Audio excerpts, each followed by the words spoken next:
ကဲကျွန်တော်မန်နေဂျာအဆောင်3မှတ်ကိုဖုန်းလိုက်ဝယ်ပေးမှာဖြစ်ပါတယ်ဝယ်ပေးခြင်းလို့တော့မဟုတ်ဘူးဗျာကျွန်တော်စီမှာအလုပ်လုပ်တာတစ်နေ့ပြည့်ရင်ဝယ်ပေးမယ်ပြောထားလို့ ဗီဒီယိုရိုက်ပြီးတော့ပြန်မတောင်းဘူး ကြာငါဘယ်တော့ပြန်တောင်းလို့တော့ ဒီမှာအဲ့ဆိုဘယ်တော့တောင်းဝယ်ပေးမှာ မင်း10သိန်းအောင်ဖုန်းချိုက်တာယူကွာ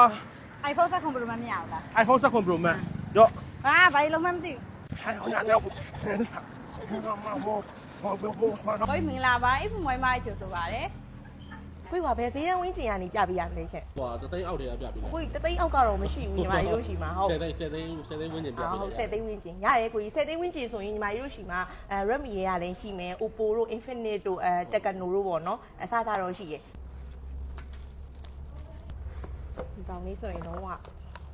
နောက်ဆုံးစီးပေါ့နော်65 Pro ဒီကောင်လေးဆိုရင်10သိန်းစွန်းစွန်းပဲရှိမယ်10သိန်းဟိုမှာဘယ်တော့မှမကြောဘူးပေါ့နော်10သိန်း9000ပေါ့အဲ့ဒါနဲ့ရမှာပေါ့ သိမစိုးချအောင်10သိန်း9000ပဲရှိရပါကိုကြီး ဒီဟာလေးပဲယူလိုက်ပါ ဟုတ်အဲ့ဆိုရင်ဒီဟာလေးကိုပဲလိုအပ်တဲ့စုံဝေးထည့်ပေးလိုက်မယ်နော်